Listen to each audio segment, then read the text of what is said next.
Shalom, shalom, bien-aimé de le Seigneur. C'est votre bien-aimé, le frère Kale Kabasele Badimou, en direct de l'église La Grâce de Dieu Paris France. Je bénis notre Père, je bénis le Dieu Tout-Puissant, le Père de notre Seigneur Jésus-Christ, de nous avoir accordé le souffle de vie.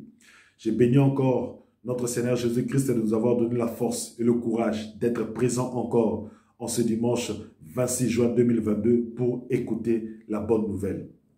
Bien-aimés, nous allons recommander cet instant entre les mains du Dieu Tout-Puissant, afin que son esprit me conduise, afin que je ne puisse pas parler de moi-même, mais que je puisse parler sous la puissance, sous l'autorité du Saint-Esprit. Père Tout-Puissant, Père éternel, je te recommande encore cet instant, que ta faveur, que ta grâce nous accompagne. Nous avons besoin de ton esprit, afin que je ne puisse pas parler de moi-même, mais que je puisse parler poussé par l'Esprit Saint. Que la puissance et ta grâce puissent se manifester encore à travers cette parole. Que Père, que cette parole puisse apporter le salut, que cette parole puisse apporter la bénédiction et que cette parole puisse apporter la délivrance à quiconque le recevra dans son cœur. Que ta faveur, que ta grâce puisse se manifester parce que nous sommes tout autour de ta parole. Cette parole qui est la parole du salut, la bonne nouvelle, la parole de l'évangile. Au nom de Jésus-Christ, je te recommande cet instant entre tes mains.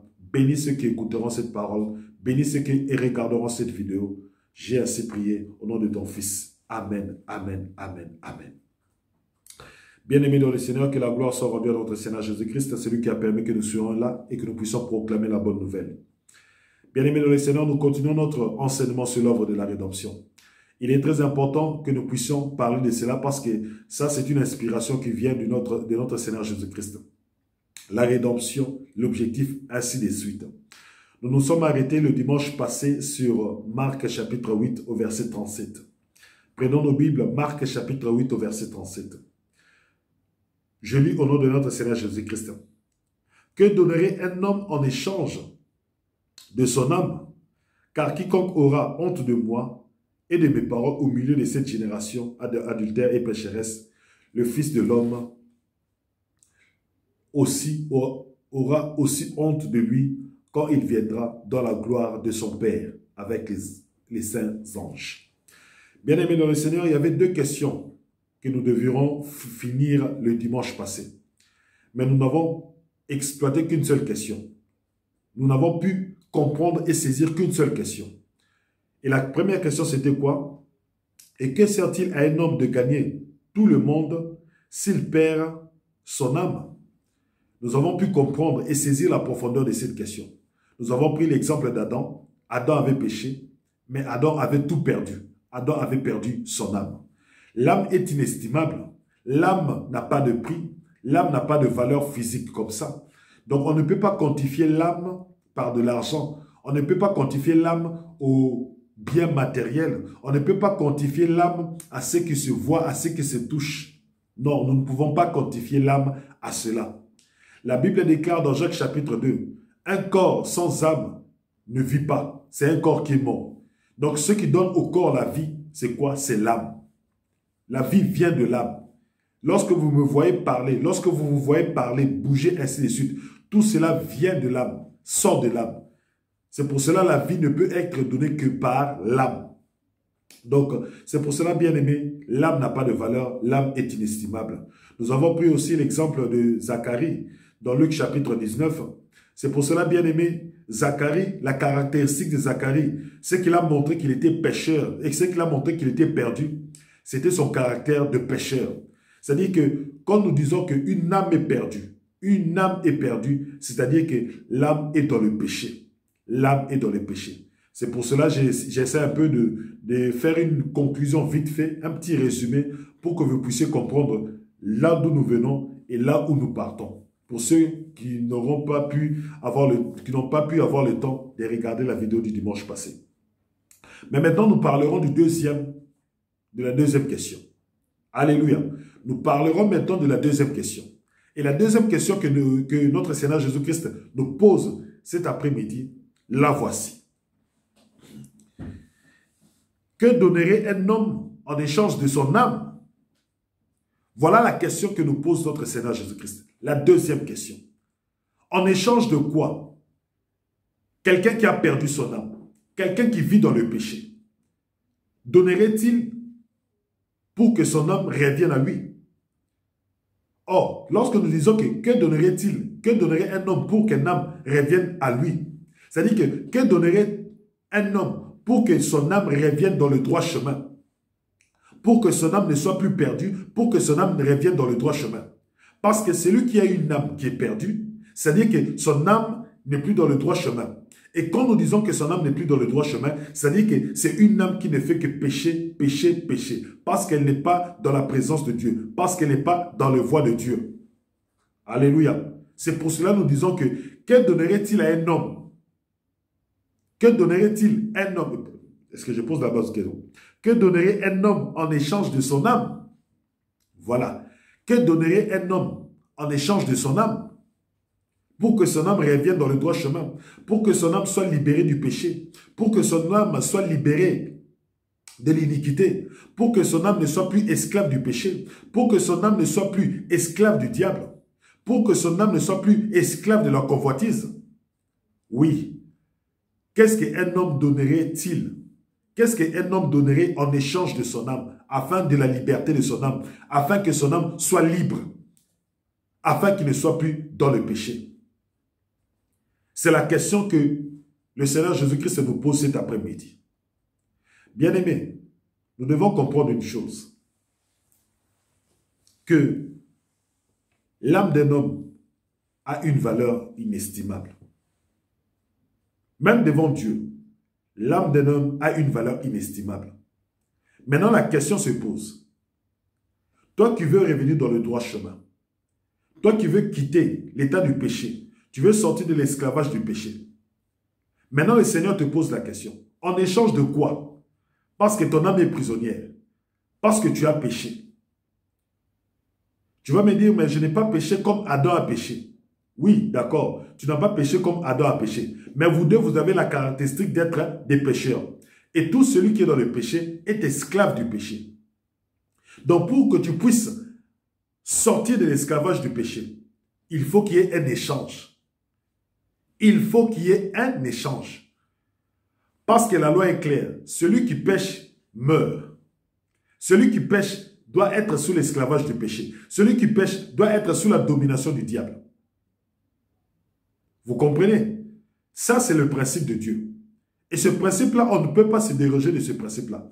Que ce soit Adam, que ce soit toi. Adam a offensé Dieu. Adam a désobéi à Dieu. Mais toi aussi, dans ta manière de te comporter, toi aussi, dans ta manière de vivre, tu désobéis à Dieu.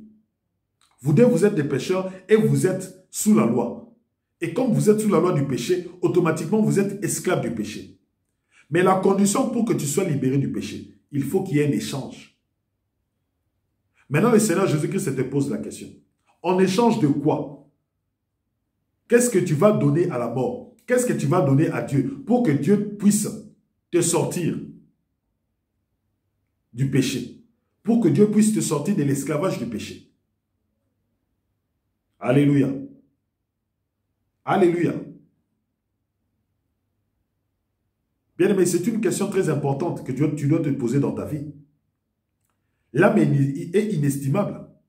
L'âme n'a pas de prix.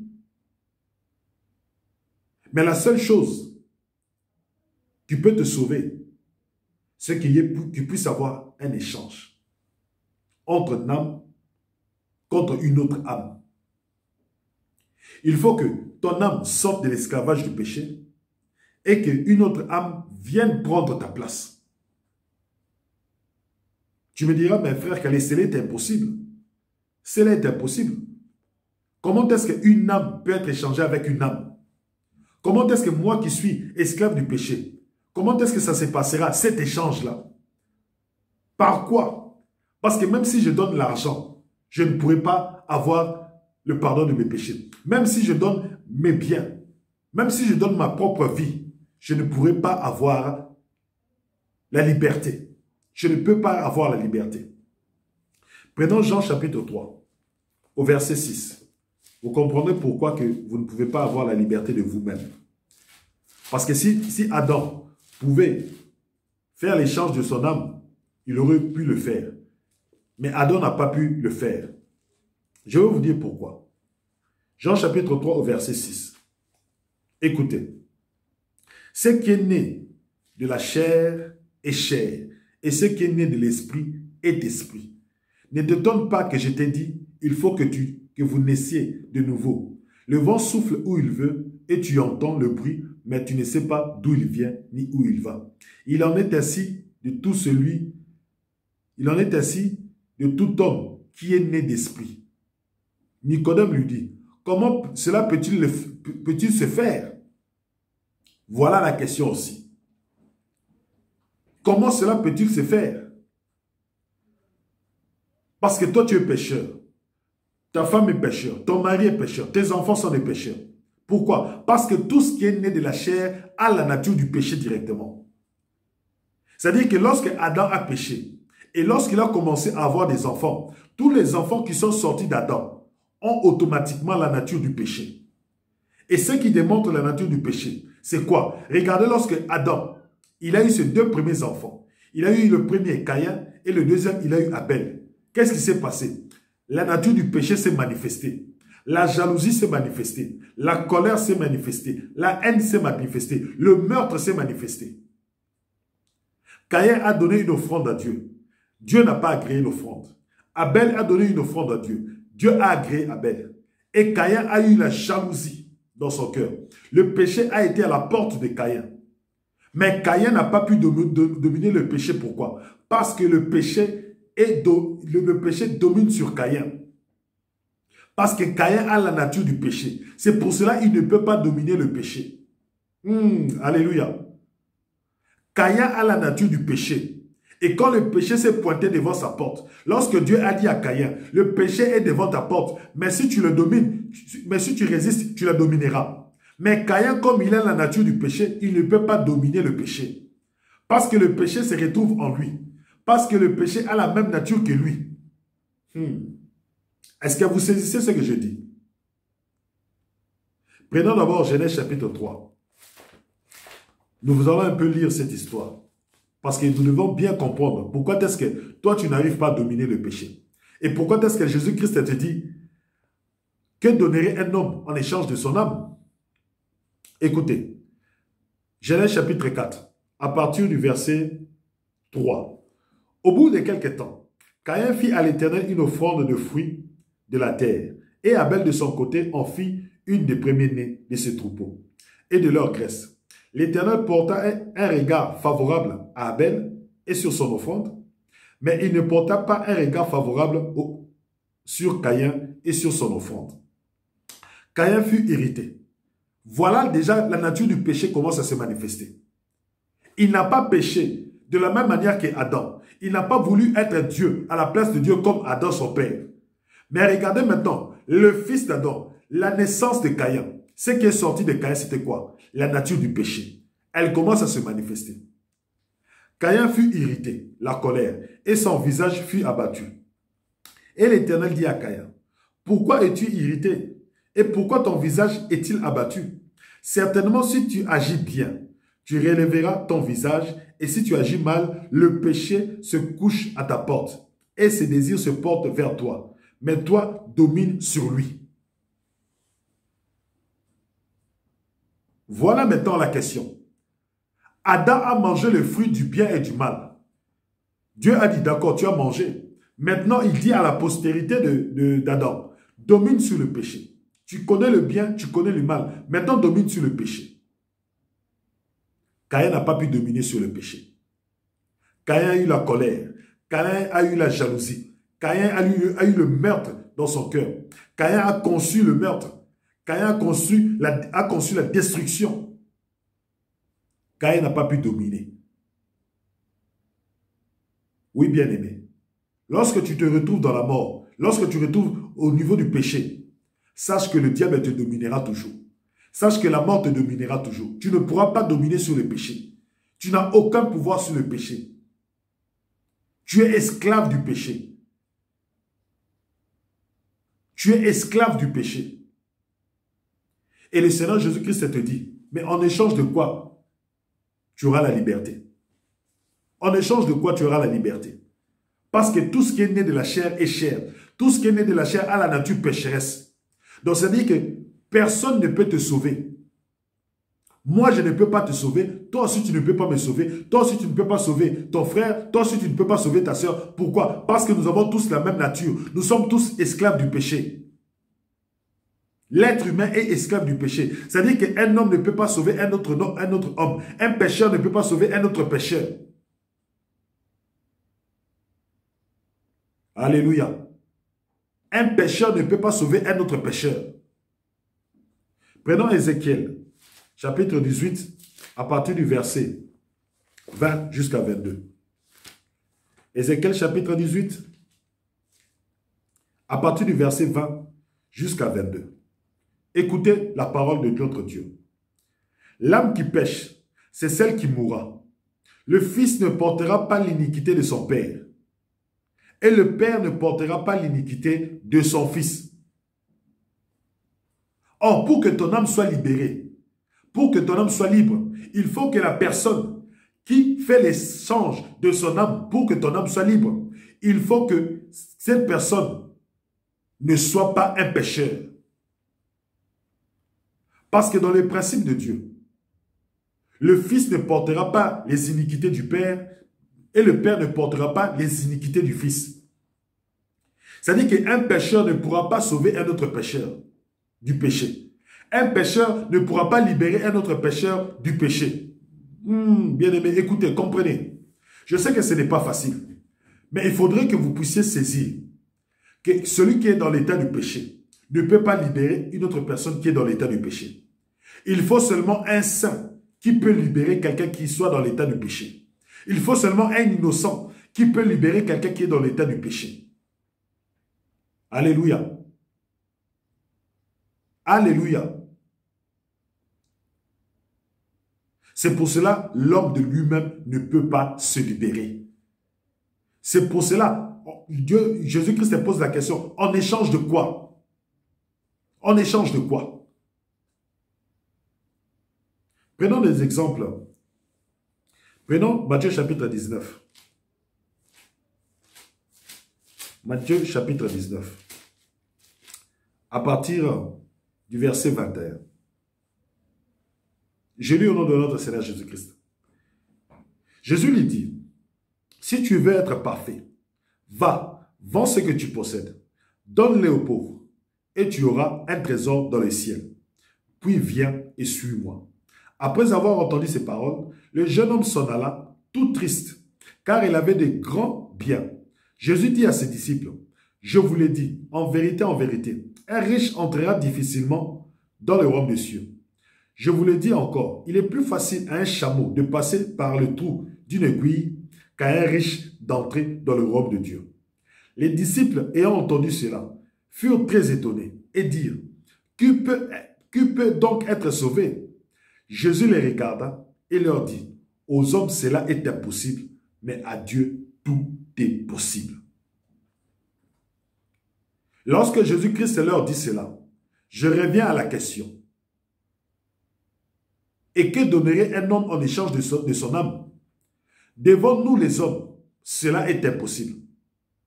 Il n'y a rien que nous pouvons donner en échange d'une âme, parce que l'âme est inestimable. L'âme n'a pas de prix. Devant nous, c'est impossible. Mais devant Dieu, cela est possible. Mais cela est possible à quelles conditions? Il faut que quelqu'un qui n'ait pas péché, il faut qu'une personne qui est innocente, il faut qu'une personne qui est sainte puisse venir prendre ta place afin que ton âme soit libérée du péché. Voilà l'œuvre de la rédemption, comment est-ce que ça se passe? Il faut qu'une personne innocente, il faut qu'une personne qui n'a pas commis de péché, il faut qu'une personne juste, il faut qu'une personne qui est sainte vienne prendre ta place afin que toi tu puisses sortir de l'esclavage du péché. Alléluia. Alléluia. Bien-aimé, l'objectif de l'œuvre de la rédemption, tout d'abord, c'est de te délivrer du péché. Te libérer du péché. Deuxièmement, c'est d'enlever la malédiction qui est dans ta vie à cause du péché. Parce que les conséquences du péché, c'est quoi? C'est la malédiction dans ta vie. Tout celui qui pêche est dans la malédiction. Tout celui qui pêche est dans la malédiction. Le troisième objectif de l'œuvre de la rédemption, c'est quoi? C'est de t'apporter le salut. Parce que celui qui est dans le péché, la colère de Dieu est sur lui. La colère de Dieu est sur lui. Or, le salut, qu'est-ce que le salut vient nous libérer? Il vient nous épargner de la colère de Dieu. Tous ceux qui reçoivent le salut, bien-aimés, sont épargnés de la colère de Dieu. Quatrièmement, lorsque nous parlons de l'œuvre de la rédemption vient rétablir la position originelle d'Adam. La position que nous avions au début. C'est-à-dire que la position du début, c'est que le péché ne dominait pas sur nous. C'est nous qui dominions sur le péché. Alléluia. La position originelle de l'homme. La position première du commencement, de la Genèse. Lorsque Adam dominait, lorsque Adam régnait, l'œuvre de la rédemption vient nous remettre dans cette position. Et cinquièmement, remettre l'ordre dans les désordres, dans le chaos causé par le diable. Cela vient remettre l'ordre dans la vie d'un homme. Lorsque nous disons que nous revenons dans le droit chemin, bien aimé, c'est-à-dire que nous revenons dans l'ordre établi par Dieu. Nous revenons dans le droit chemin, dans la manière dont Dieu veut que nous puissions marcher sur cette terre. Alléluia. Alléluia, bien-aimé. L'objectif de l'œuvre de la rédemption, c'est quoi? D'abord, te libérer du péché. De deux, d'enlever la malédiction qui est dans ta vie.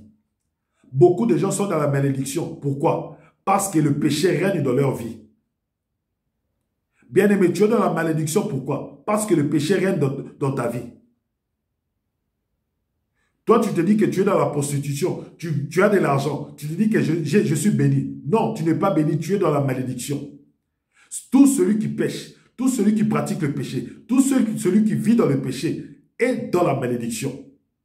C'est pour cela, pour enlever cette malédiction, l'œuvre de la rédemption vient d'abord faire quoi? Il vient d'abord te libérer du péché. Parce que la malédiction est la conséquence du péché. Il te libère du péché. Il te libère de la malédiction. Il t'apporte le salut. C'est-à-dire que la colère de Dieu n'est plus dans ta vie. La colère de Dieu n'est plus dans ta vie. Il t'apporte à la place de la malédiction. Dieu enlève la malédiction. Dieu t'apporte la bénédiction. Dieu t'apporte la bénédiction. C'est ça qui fait l'œuvre de la rédemption. Il te délivre de la mort. Il te délivre des liens de la mort. Il nous rétablit dans notre position. Il te rétablira dans ta position. L'œuvre de la rédemption te rétablit dans ta position. Te rétablit dans la position du Fils de Dieu. Te rétablit dans la position du peuple de Dieu. Te rétablit dans la position de l'enfant de Dieu. Alléluia. Et enfin, il vient remettre de l'ordre dans le désordre causé par le diable. Bien-aimé, la première caractéristique quand quelqu'un reçoit le salut, c'est que l'ordre revient dans sa vie. Souvenez-vous du fou de Gadara. Le fou de Gadara qui était possédé par une légion de démons.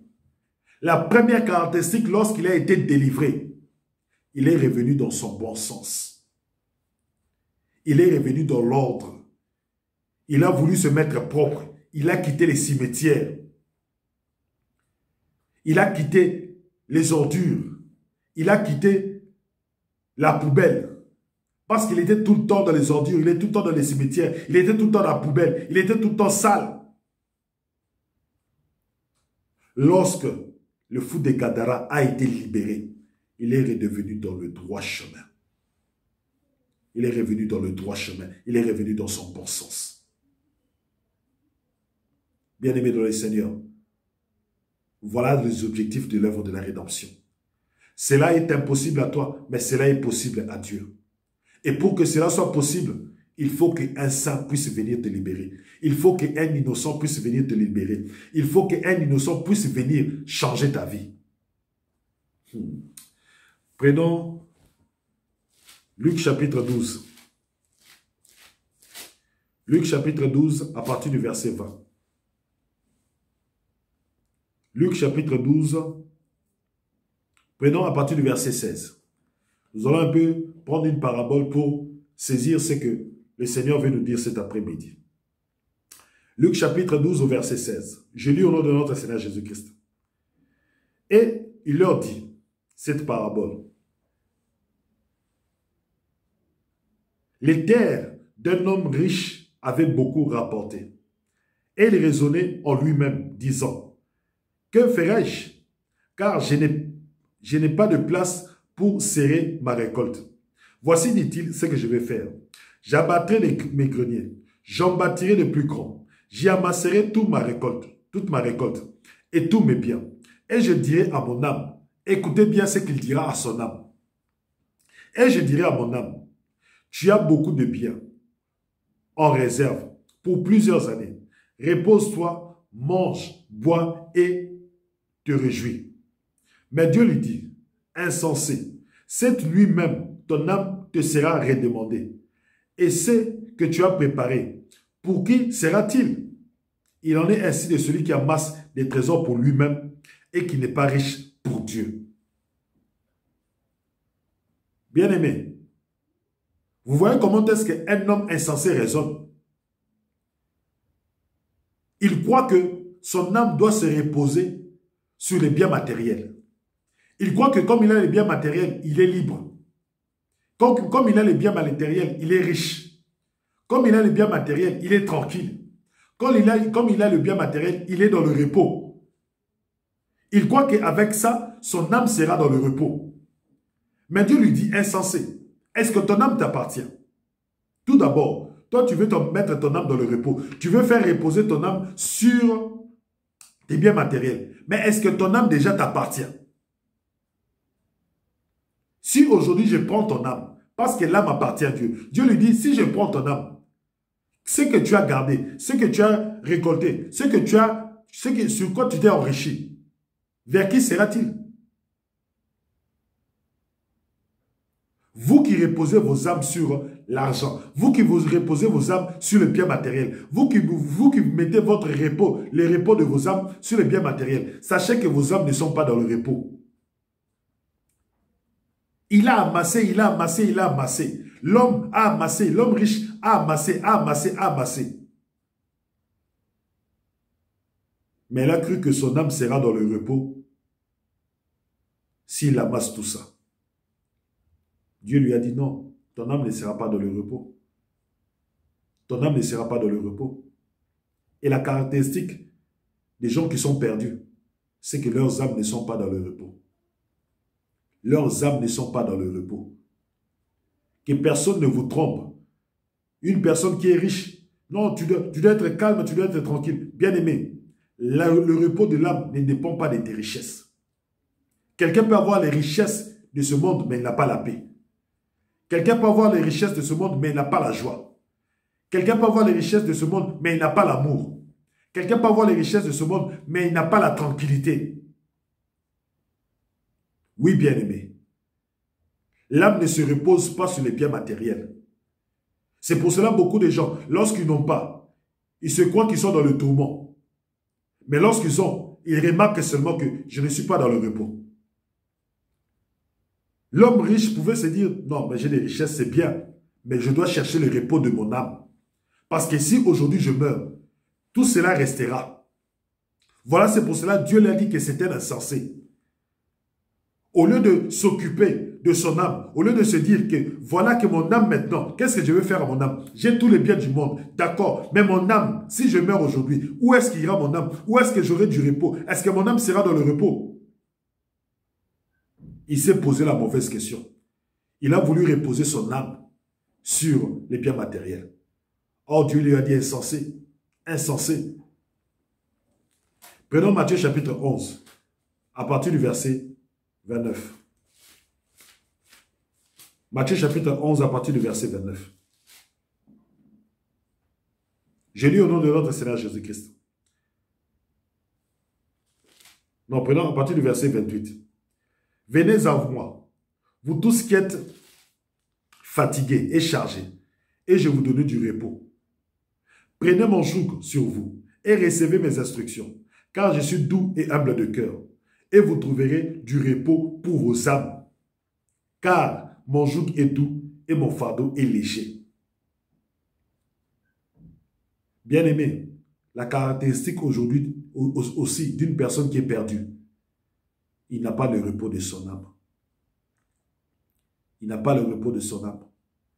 L'homme riche avait tout, mais l'âme, son âme n'était pas dans le repos. Il a remarqué que j'ai tout, mais mon âme cherche le repos. J'ai tout, j'ai une femme, j'ai des enfants, j'ai la richesse, j'ai les voitures, mais mon âme cherche le repos. Au lieu de choisir le repos en Dieu, non. Il a choisi le repos dans les biens matériels. C'est pour cela que Dieu l'a appelé insensé. Toi aussi, au lieu que tu cherches le repos vers Dieu, tu cherches le repos vers ta femme, tu cherches le repos vers tes enfants, tu cherches le repos vers les biens matériels. Dieu te dit que tu es insensé. Dieu te dit que tu es insensé. Dieu te dit que tu es insensé parce que tu cherches le repos sur ce que tu vois. Tu te confies aux hommes au lieu de te confier à Dieu. Confie ton âme à Dieu. Confie ton âme à Dieu.